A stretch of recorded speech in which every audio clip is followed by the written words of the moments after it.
يا صباح او مساء الفل، عاملين ايه؟ كان ناقصني شوية حاجات كده في البيت، قلت انزل اشتريهم. ورجعت قلت اعمل ريستوك معاكم للبرطمانات. اللي كان ناقصني اللي هي البقوليات والحاجات دي. وانا ما بقيتش اجيبها من الهايبر ماركت، بقيت اجيبها من العلاف. لقيت السعر بصراحة بيفرق كتير قوي في سعر الكيلو، يعني تقريبا في الذرة مثلا.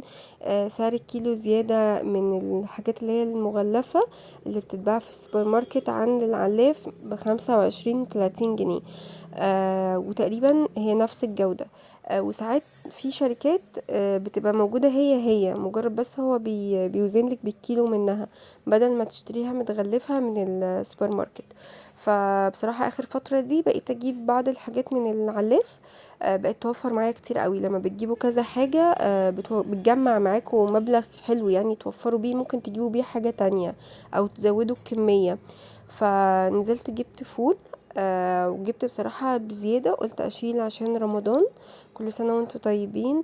لان انتوا عارفين في رمضان الفول بيبقى غالي او بيغلى. فقلت اجيب زيادة واشيله عندي كده، ايه، بحطه في الفريزر عشان ما يحصلوش اي حاجة. او في التلاجة. ووقت بقى ما احس ان خلاص ده وقته ان انا هستخدمه، بطلعه احطه في البرطمانات عادي. بالرغم ان عندي المطبخ يعني تهويته كويسة، بس انا يعني بالذات الفول بحب ان انا اشيله في الفريزر عشان ما يحصلوش اي حاجة. وجبت عدس اصفر. الشتا بقى وكده. انا ممكن اعمله مرة واحدة في الشهر في الشتا، لان عندي كارما مش بتحبه. فبجيب كمية برضو ايه مش كبيرة يعني. وجبت برضو ذرة. عشان تعرفين بقى اجازة وكده، نقدر نستخدم منه احنا قاعدين كده بالليل زهقانين. في سهرة الخميس بحب اعمل برضو كده شوية. وقت ما اكون حاسة ان انا جعانة بس مليش نفس الاكل.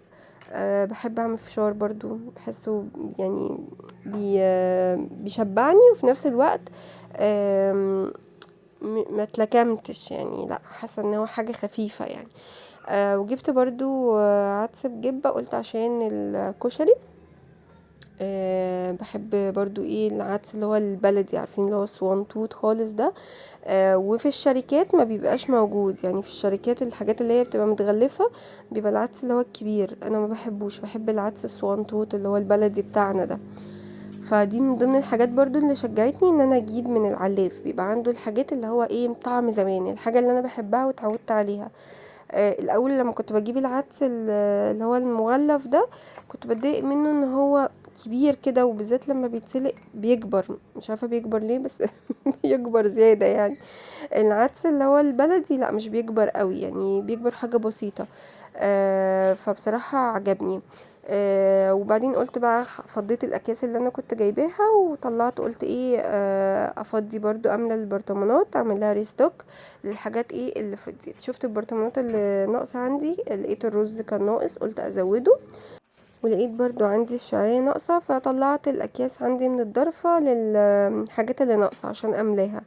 أنا بصراحة بحب أستخدم البرطمانات، الأكياس مش بتريحني في الاستخدام وبحس إن هي بتبهدل الدنيا.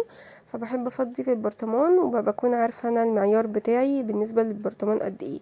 فبيسهل عليا بالنسبة لكمية الأكل وأنا بطبخها. وفي نفس الوقت بيسهل عليا الاستخدام، وبحس ان الحاجة مترتبة اكتر، يعني مهندمة اكتر ما بيكون اكياس كده فوق بعضها. مش بستريح ان انا اطلع كيس من وسط الاكياس واقعد استخدم وارجع ارجع الباقي، لا، بحب ان انا استخدم البرطمان على طول. فمليت عندي الشعرية. وعاوزه اقول لكم شهريه لمتنا، وتقريبا منتجات لمتنا معقوله بالنسبه لسعرها. حسيتها مفيش فرق كبير في الكواليتي ما بينها وما بين براند تاني، يعني لا، حسيت كويسه. فبقيت استخدمها. عاوزه بقى اقول لكم على الرز ده خطير خطير خطير. هو اسمه اكسترا. طعم الرزاية تحفة. جبته مرة كده كنت مضطرة. ومن ساعتها وانا بدور عليه، ما بقيتش اعرف اجيب غيره. عارفين رز الضحى زمان كان طعمه عامل ازاي كده؟ جودته دلوقتي قلت شوية. بس اي نعم لسه حلو وكل حاجة. بس اول ما طلع رز الضحى، او اول ما ابتدوا ينزلوا رز الضحى، كان طعمه كده ليه طعم مميز. تحسه بطعم الرزاية حلو. الرز ده نفس طعم رز الضحى والسعر اقل بكتير، يعني الرينج الكيلو بيتراوح من 32 ل35.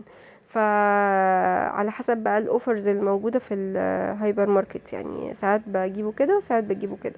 فبصراحة بقيت خلاص يعني اللي هو ما بقتش استطعم رز غيره. كان عندي تقريبا في البرطمان حوالي نص كيلو، فزودت عليه 2 كيلو، لان تقريبا انا في الاسبوعين بستخدم من 2 كيلو ل2 كيلو ونص رز. فبصوا بالنسبه لي بحدد المقدار بالنسبه للبرطمان، يعني لو انا عارفه فاضل شويه كده دول مش هيكفوني، فبقدر احدد ايه اللي انا محتاجاه. هقول لكم على حاجه برضو فرقت معايا في الميزانيه وفرقت معايا كتير. ما بقيتش اجيب نوع محدد من المكرونه، بقيت اللي عليه سيل هو ده اللي انا بجيبه. لان انا بالنسبه لي كل البراندات هي حاجه واحده، الفرق بس في طريقه التسويه. انا عارفه المكرونه دي بتاخد سوا شويه، المكرونه دي لا على طول بتستوي.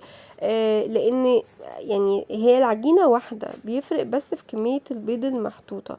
وفي يعني اغلب البراندات ما بيحطوش بيض اصلا. فبالنسبه لي بقيت خلاص مش فارقه بالنسبه لي ان البراند، غير لو عاوزه اجيب يعني شكل معين مش موجود الا في البراند دي بجيبه. بس ككواليتي بحس كله بقى زي بعضه، ما بقاش فارق وكله. عارفين لما بيبقى في شركة ومطلعة آه، يعني مثلا براندين 3 للمكرونة عشان تسوق نفسها، براند غالي وبراند رخيص، بس هما الاتنين نفس المكن ونفس العمال ونفس العجينة. فدي حاجة يعني بقيت استوعبها الفترة دي، وبقيت ان انا لا اشوف ايه اللي عليه اوفرز وبجيبه. مش بجيب مثلا، يعني كنت الاول في حاجات بجيبها من ايطاليانو، لقيت لا في ممكن ابدلها بحاجة تانية اوفر لي. فالحاجات دي فعلا بتجمع يعني. ما تستهونيش مثلا بمبلغ صغير وفرتيه في كيس، بس مبلغ على مبلغ على مبلغ، حتى لو انتي مش هتوفريه هتشتري بيه حاجة تانية، اديكي انتي ضفتي حاجة زودتيها مثلا. افضل من ان انا بقعد اجيب بس بدفع تمن البراند وخلاص يعني. فهنا بعد ما عملت بقى ريستوك للبرطمانات حطيتها. وكنت برضو عاوزة ازود السلة بتاعة البيض، عشان انا بحب البيض بيكون برا التلاجة، ما بحبش استخدم البيض من التلاجة نهائي. اذا كان بقى حلويات او في الاكل او كده، انا ما بحبش طعم البيض لما بيكون كان ساقع واستوى. يعني البيض مثلا ما اجي اقلي بيض او اعمل بيض عيون او كده والبيضة كانت من التلاجة، طعمه بيبقى مختلف تماما عن لو البيض كان برا التلاجة. وطبعا في الحلويات اساسي لازم يكون درجة حرارة الغرفة. فانا بحب ان انا اجيب الكرتونة لو انا في الشتاء والجو حر قوي. بقسم الكرتونة، احط مثلا نصها في بتاعة البيض ونص تاني في التلاجة. لو انا لا الجو عادي مش حر او في الشتاء، بحط الكرتونة كلها هي بتاعة البيض. وكنت جايبة برضو عديت على الخضري، جبت قرع، وجبت ليمون قضاليا وفلفل الوان وكده. قلت برضو عشان انتوا عارفين الشتاء بيبقى الخضار ده فيه حلو، فقلت اجيبه وايه ونستخدمه. وكنت انا جايبه الاسبوع اللي قبله كنت جايبه فرست فلفل الوان. وبرضو كنت جايبه بطاطس، وبعدين جبت طماطم لقيتها شكلها حلو، انا بحب الطماطم اللي هي الرفيعه دي اللي هي البلح دي، بحبها قوي. فقلت اعملها برضو صلصة. أنا الحمد لله شلت الصلصة والخلطة المحشي بتوع رمضان، كل سنة وانتوا طيبين. فقلت دول اجيبهم كده لاستخدامي الفترة دي، عشان الشايلاه ما استخدمش منه واتفاجئ في رمضان ان انا ما عنديش او عاوزة، لان الطماطم هتغلى في رمضان. وخلوا بالكم برضو البصل. فساعتها لقيت الطماطم اللي هي البلح دي بحبها قوي، بتبقى مسكرة وبتطلع صلصة حلوة. فجبتها وعملت منها صلصة. انا مش بعمل فيها اي حاجة غير ان انا بغسلها وبقطعها وبحطها على نار من غير مية ولا غير من غير اي حاجة خالص، ما بضيفش عليها حاجة. تغلي، وبعد كده بقى بسيبها على نار متوسطة.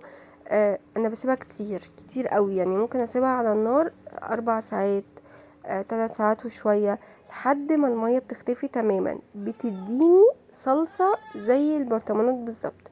كنت غاسله الخضار برضو اللي انا جبته وسبته يتهوى خالص، وبعد كده رحت حطاه في العلب دي وبشيله في التلاجة. دي اكتر طريقه بتحافظ لي على الخضار بتاعي لحد اخر واحده من اي نوع خضار، ما بيحصلهاش اي حاجه الحمد لله اللهم بارك. انا ماشيه على الطريقه دي بقالي سنين، من اول ما فتحت القناه تقريبا قلتلكوا عليها، ودي فعلا الطريقه اللي انا ماشيه عليها من قبل القناه ولحد دلوقتي. الخيار عندي بيقعد، الجزر، الطماطم، يعني قليل قوي قوي لما الاقي مثلا الطماطم ابتدت تستوي راح واخداها مثلا ايه عاملاها في الاكل مثلا او كده. وكانت بقى الصلصه حطاها على النار، استوت. بصوا زي ما انتم شايفين كده انا بخليها، يعني انتوا لو شفتوا الطماطم كانت ماليه اللهم بارك الحله، بصوا بقى بقت تقريبا في تلت الحله من تحت، فكميه الميه اللي فيها كلها نشفت، فبتطلع معاكم بقى صلصه يعني بالظبط زي بتاعه البرطمانات. ولو شفتوا كمان لونها على الطبيعه فعلا نفس لون صلصة البرطمانات. يعني بصوا هنا ممكن تكون باينة شوية عن لون الحلة، بتبقى لونها غامق وتحسوا كده ان هي متسبكة حلو، مش محتاجين ان انتوا تسبكوا الخضار بتاعكم. انا ساعات كتير لما باجي اطبخ يعني بحط الصلصة واحط الشوربة، مجرد بس ان الخضار يستوي والموضوع انتهى، الصلصة متسبكة اصلا. وانا بصراحة بحب ان انا اصفيها، انا ما بخليش طماطم عندي خالص ببذر او قشر او كده، بالرغم ان القشر بتاعها بيكون اصلا مهري. وبس كده، ده كان يومي النهارده في المطبخ. يا رب الفيديو يكون عجبكم، متنسوش بقى لو انتم مش عاملين سبسكرايب للقناه اعملوا